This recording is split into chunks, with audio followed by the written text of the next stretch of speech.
Hello everyone, I'm Brian Dragon with another Truth or Scare commentary. Today is the first episode I ever saw, Bigfoot.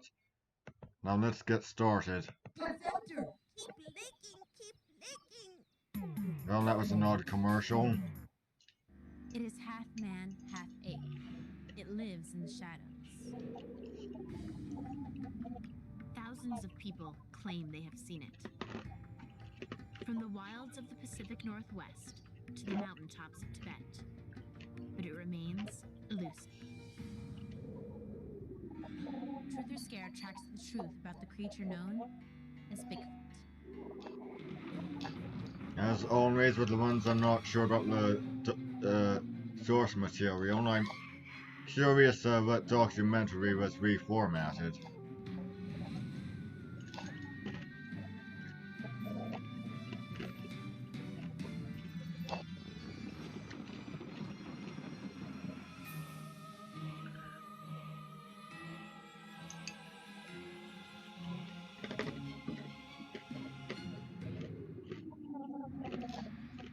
Its name has been translated from many native languages. Yeti, Sasquatch, the abominable snowman, and yes, Bigfoot. Is this creature the last great undiscovered animal in the world, or just an oversized prank? For many generations, Native Americans of the Pacific Northwest have told of an ape-like creature they call Sasquatch. But it was only folklore, or so they thought.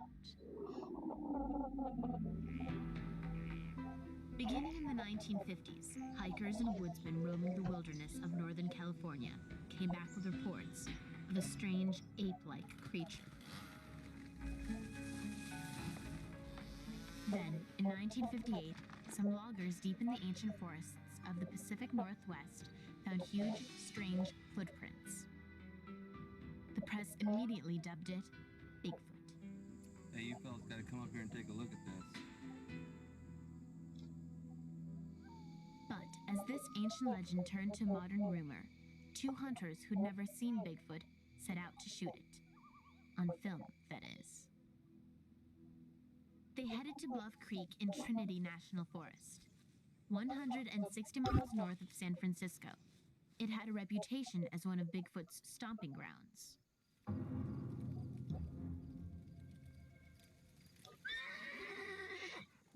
I don't really care what your opinion on the matter is. People that say it's been proven fake, some people that say it's been proven false, was a I'm former undecided. rodeo rider and part-time inventor. Bob Gimlin, an expert horseman and tracker. Of course, if there's one thing I should say, For 7 days, they saw nothing. But all that changed on October 20th, 1967. if you've seen the footage, you know that looks nothing like the spot. Patterson was so stunned he fell from his horse.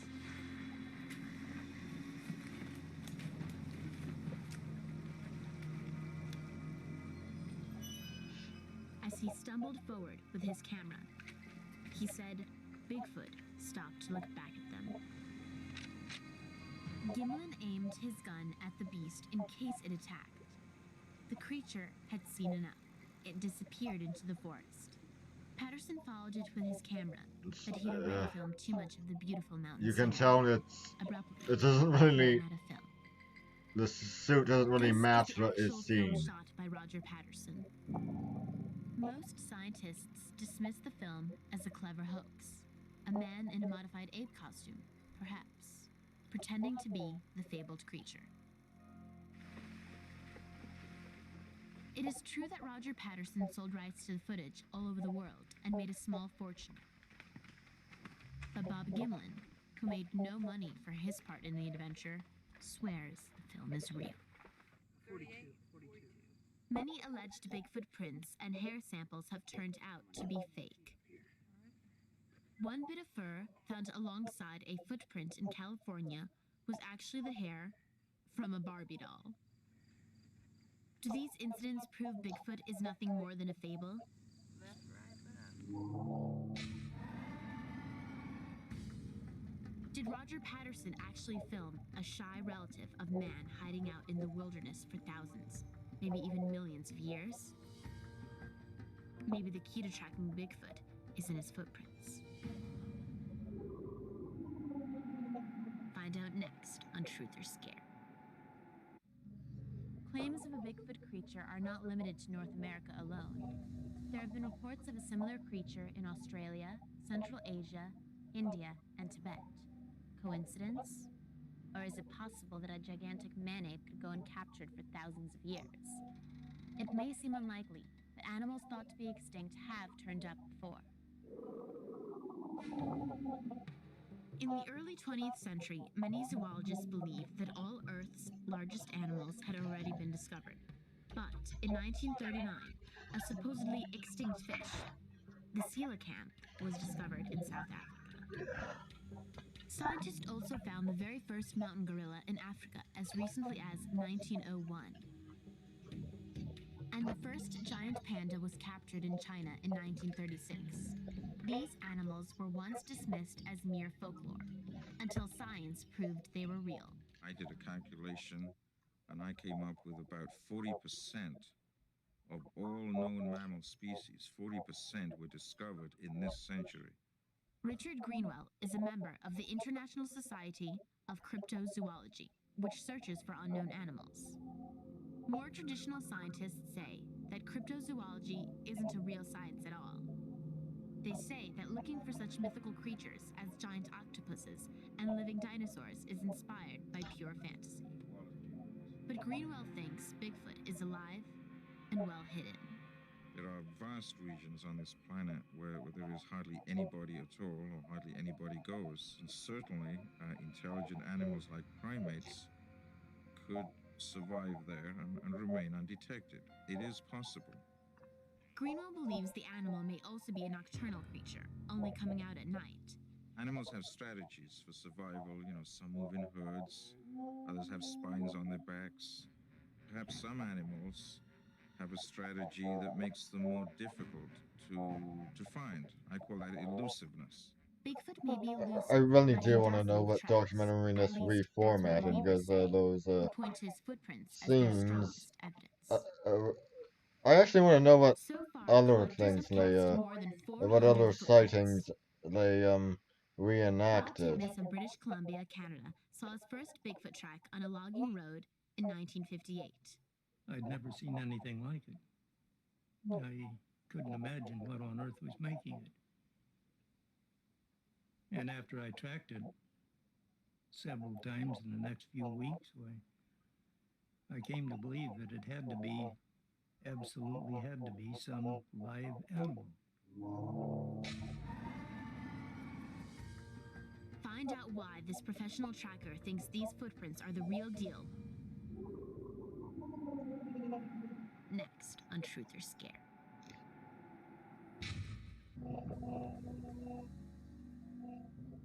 The giant creature known as Bigfoot has been dodging hunters and investigators for years. He supposedly hides by day and hunts by night in the giant forests of the Pacific Northwest.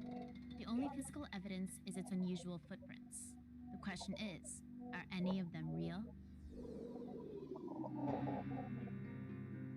Bob Titmus has been a professional hunter all his life, from Alaska to Mexico, but the trophies on his wall are of Bigfoot. He believes these tracks cannot have been made by man or machine.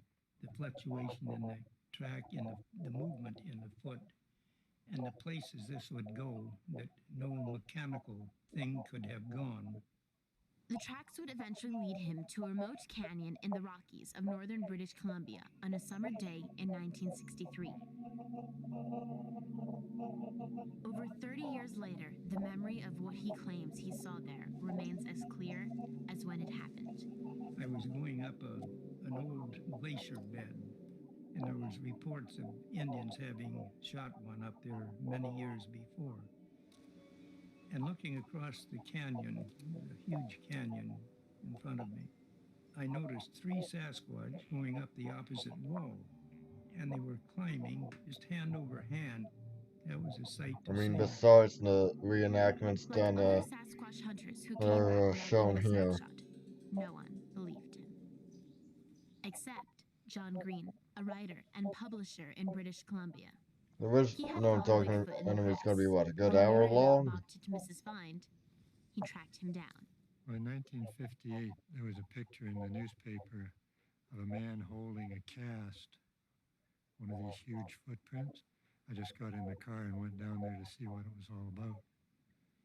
And footprints are real. There has to be something real to make them. Since 1958, John Green has gathered more than 3,000 eyewitness accounts from the United States and Canada. Most sightings are in the Pacific Northwest. Others come from as far east as Indiana and Arkansas. He admits some reports have turned out to be false, but he's convinced most are real.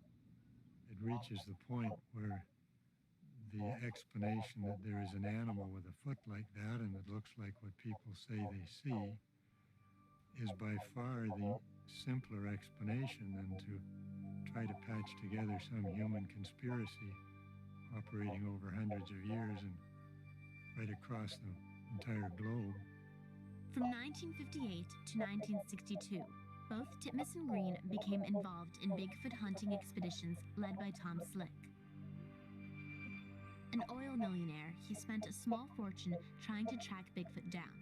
He even collected some alleged Bigfoot droppings. Lovely. But when Slick died in a plane crash, the trail grew cold.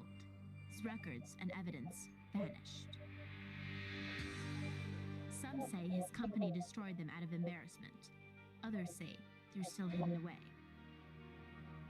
Perhaps the most complete and thorough search for Bigfoot is taking place here at Washington State University. Anthropologist Grover Krantz has risked his professional reputation by taking Bigfoot seriously. He believes the footprints are real.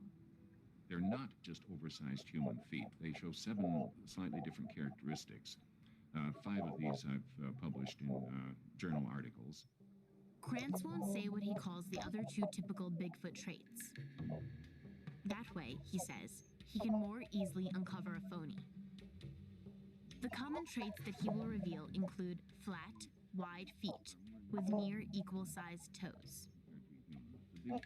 Some alleged prints have ridges like a fingerprint, but again, some have turned out to be human, nothing but clever forgeries. Still, Grover Krantz has found examples of Bigfoot tracks he believes would be impossible to fake. What happened here is the individual stepped on a stone, and the stone impressed deeply into the foot. Now, we know that this was not a fake that somebody put on and rocked it side to side to get the impression on both sides, because a very good fingerprint expert was able to trace dermal ridges running all the way across the footprint without any break, right through the rock impression. And since there's no human foot that is this large, and no human foot has that thickness of padding, we're quite sure this is real. By studying the Patterson film frame by frame, Krantz has even come up with a theory on the mechanics of how he thinks Bigfoot walks. They do swing their arms back and forth in a human manner, but the differences come from they lean forward at the hip more than a normal human does or should. When they put weight support on one foot, they bend the knee.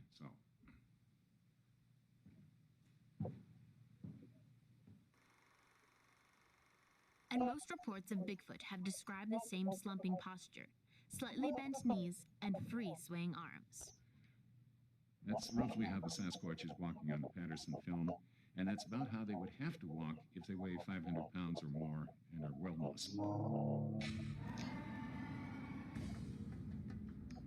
Solid proof, like Bigfoot, remains hidden. Can bones discovered in a cave in China prove the existence of a giant man-ape? Find out next on Truth or Scare.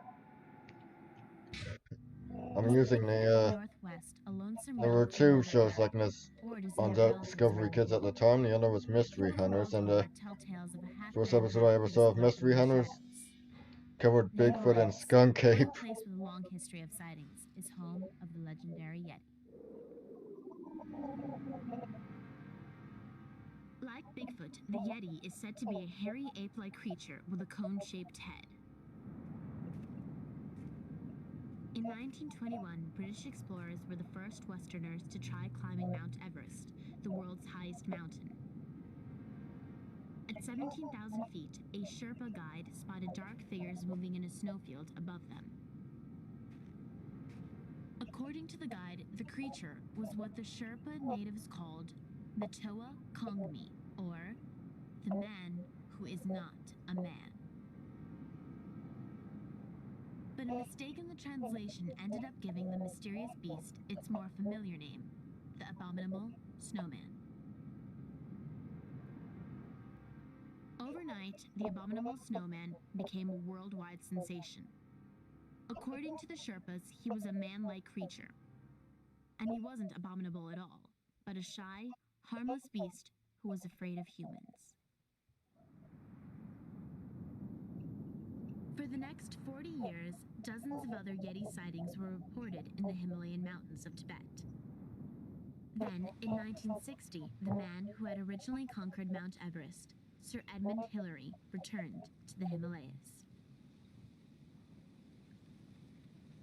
One of his goals was to find the so-called abominable snowman. He found snowy footprints allegedly made by the creature. He concluded that they were ordinary animal tracks, perhaps those of a bear, made larger and more frightening by the melting snow. Hillary also examined a so-called Yeti skullcap preserved in a Tibetan monastery. It turned out to be the skin of a goat-like animal called a sarau. However, the abominable snowman, the Sherpas believed, was also invisible. According to native folklore, he could disappear at will. But the famed beast, Sir Edmund Hillary concluded, was merely a fascinating fairy tale. A startling discovery in a forgotten cave has added a new character to the story. An extinct giant Gigantopithecus. ape that's a dead ringer for Bigfoot. In 1989, anthropologists found the teeth and fossilized bones of a giant ape-like creature hidden in a remote cave in China. The bones were really just fragments, but scientists were able to estimate that the animal stood more than 8 feet tall and weighed as much as 1,200 pounds. They named it Gigantopithecus. This is a specimen of lower jaw of Gigantopithecus. This is the only adult male specimen. It contains the teeth and the tooth-bearing part of the jaw. When you compare that with the human jaw, broken off at the same parts, you can see it's obviously extraordinarily large. Some anthropologists believe that we are distantly related to Gigantopithecus, and that roughly 11 million years ago, our lines split and we climbed different branches of our family tree. They also think it's possible that by 2 million years ago, Gigantopithecus roamed the land alongside Homo erectus, the forefather of modern man. The proof lay in the cave in China. Along with the Gigantopithecus bones, scientists found fragments of Homo erectus that dated to the same time. If the two creatures coexisted 2 million years ago, could we still be living with Gigantopithecus' descendants? Maybe. Grover Krantz thinks so. I am a believer. The And that descriptions doesn't that mean we I give of instantly the believe Bigfoot any are the same size as what we have reconstructed here on the Gigantopithecus. It comes out to any be sighting I 8 hear feet about tall, hairy, Sasquatch. wide-shouldered, a very heavy set, and with a nearly but ape-like face, but somewhat straighter, more vertical. And that's an exact description of the Bigfoot. According to this theory, Gigantopithecus originated in East Asia, where its bones were found. It could have crossed into North America over land bridges that formed during the Ice Ages. Scientists believe this was the same route taken by the first Americans, whose descendants still know the creature as Sasquatch. With nothing to go on but questionable sightings and footprints, Bigfoot, by any name, remains the mere shadow of a ghost. Its bones have never been discovered. But Grover Krantz thinks he can explain that as well. He believes animals dying a natural death tend to hide themselves before they die. I have talked to so many hunters, game guides, officials, and asked them all the same question. How many dead bears have you found that died a natural death? So far, my grand total is 0. Far from achieving fame and fortune, many who seriously search for Bigfoot pay a heavy price for their beliefs. If you're in the academic world and you let it be known that you take the Bigfoot story seriously, your reputation suffers rather badly for that. Promotions and pay raises are greatly delayed. On Mondays, Wednesdays, and Fridays, I absolutely believe in Bigfoot. After I evaluate all the data and read all the information. And on Tuesdays, Thursdays, and Saturdays, I think it's a lot of nonsense. And on Sundays, I rest. Many sightings of a mythical ape man have been reported, but to this day, no hard evidence exists. And so Bigfoot remains what he has always been, a mythical legend.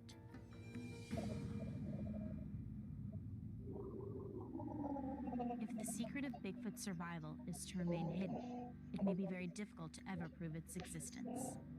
Sightings and stories, legends and half-truths, footprints and fabrications. Somewhere in between lies the truth and the answer to the question, is there a real Bigfoot?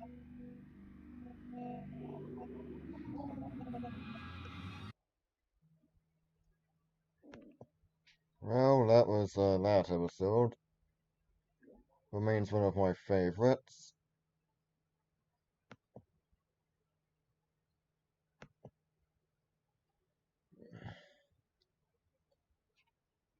I'm Brian Croydragon signing out. Stay Shrey.